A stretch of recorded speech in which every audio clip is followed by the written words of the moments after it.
ಅದೆಷ್ಟೇ circus ಮಾಡಿದ್ರು ರಾಜಧಾನಿ ರಸ್ತೆಗಳು ಮಾತ್ರ ಗುಂಡಿಗಳಿಂದ ಮುಕ್ತವಾಗ್ತಾ ಇಲ್ಲ. ನಮ್ಮ ರಸ್ತೆ ನಮ್ಮ ಹೆಮ್ಮೆ ಅಂತ ಬರೀ ಘೋಷಣೆಗಷ್ಟೇ ಸೀಮಿತವಾಗ್ಬಿಟ್ಟಿದೆ.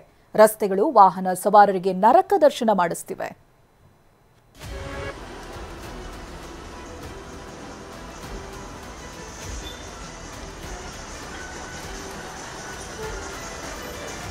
ನೋಡಿ ನೋಡಿ ಹೆಂಗಿವೆ ಈ ರಸ್ತೆಗಳು.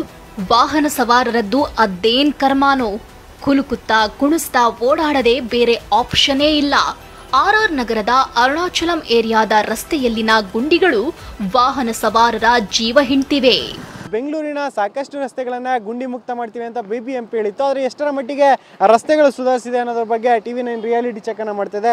ಸದ್ಯ ನೀವು ಗಮನಿಸ್ತಿರುವಂಥ ರಸ್ತೆ ಏನಿದೆ ಇದು ಆರ್ ನಗರ ವಿಧಾನಸಭಾ ಕ್ಷೇತ್ರದ ಒಂದು ಮುಖ್ಯ ರಸ್ತೆ. ಅಂದರೆ ಇಲ್ಲಿಂದ ವಡ್ರಪಾಳ್ಯ ಸೇರಿದಂತೆ ಉತ್ತರಹಳ್ಳಿ ಆ ಕಡೆಗೆ ಸಾಗುವಂಥ ರಸ್ತೆ. ಈ ಒಂದು ರಸ್ತೆಯ ಸ್ಥಿತಿಯನ್ನು ನೀವು ಗಮನಿಸ್ತಾ ಇರ್ಬೋದು, ಎಷ್ಟರ ಮಟ್ಟಿಗೆ ಗುಂಡಿ ಬಿದ್ದು ಹಾಳಾಗಿದೆ ಅಂತ. ಈ ರಸ್ತೆಯಲ್ಲಿ ಪ್ರತಿನಿತ್ಯ ನೂರಾರು ವಾಹನಗಳು ಓಡಾಡ್ತಾ ಇರುತ್ತೆ. ಬಿಬಿಎಂಪಿ ಅಧಿಕಾರಿಗಳು ನಮ್ಮ ರಸ್ತೆ ನಮ್ಮ ಹೆಮ್ಮೆ ಅಂತ ಕಾರ್ಯಕ್ರಮ ಮಾಡಿ ಬಿಲ್ಡಪ್ ಕೊಡ್ತಾರೆ. ಆದರೆ ಆರ್ ನಗರದಿಂದ ಉತ್ತರಹಳ್ಳಿ ಸಂಪರ್ಕಿಸುವ ಈ ರಸ್ತೆ ಅಧ್ವಾನ ಎದ್ದಿದೆ. ಹಂಪ್ಸ್ ಬಳಿಯೇ ಗುಂಡಿಗಳು ಬಿದ್ದಿದ್ದು ಅಪಘಾತಕ್ಕೆ ಕಾರಣವಾಗಿದೆ. ಬಿಬಿಎಂಪಿ ಮಾತ್ರ ಗುಂಡಿಗಳಿಗೂ ತನಗೂ ಸಂಬಂಧವಿಲ್ಲದಂತಿದೆ.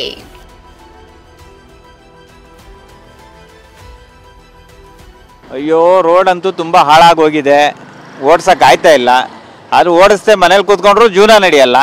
ಯಾರು ನಮ್ಮ ಮಾತು ಕೇಳೋರು ಯಾರೂ ಇಲ್ಲ, ನಾವು ಹೇಳೋಕ್ಕೂ ಆಗಲ್ಲ. ನಮ್ಮ ಬೆಂಗಳೂರು ಪರಿಸ್ಥಿತಿ ಗುಂಡಿಗಳು ಬಿದ್ದಿರೋದ್ರಿಂದ ಏನು ಮಾಡೋದು. ನಾವು ಅರ್ಜೆಂಟ್ ಬರ್ತಾ ಇರ್ತೀವಿ, ಈ ಕಾರ್ನವ್ರು ಹೋಗ್ತಾ ಇರ್ತಾರೆ, ಸಡನ್ ಬ್ರೇಕ್ ಹಾಕ್ತಾರೆ, ನಾವು ನಿಲ್ಸೋಕ್ಕಾಗಲ್ಲ. ಗುಂಡಿಲಿ ಆರಿಸ್ತೀವಿ, ಬೀಳ್ತೀವಿ, ಕೈಕಾಲು ಮುರ್ಕೊಂತೀವಿ. ರಸ್ತೆ ನಿರ್ಮಾಣದ ಗುಣಮಟ್ಟ ಪರೀಕ್ಷೆಗೆಂದೇ ಮೊನ್ನೆ ಡಿಸಿಎಂ ಡಿಕೆಶಿ ಸಂಚಾರಿ ಪ್ರಯೋಗಾಲಯ ವಾಹನಗಳಿಗೆ ಚಾಲನೆ ಕೊಟ್ಟಿದ್ರು. ಆದರೆ ಅವುಗಳೆಲ್ಲ ಅದೆಲ್ಲಿವೆಯೋ ಗೊತ್ತಿಲ್ಲ. ವಾಹನ ಸವಾರರಿಗೆ ಮಾತ್ರ ಗುಂಡಿಯುಕ್ತ ರಸ್ತೆಗಳಿಂದ ನರಕ ತಪ್ಪಿಲ್ಲ. ಶಾಂತಮೂರ್ತಿ, TV9 ಬೆಂಗಳೂರು.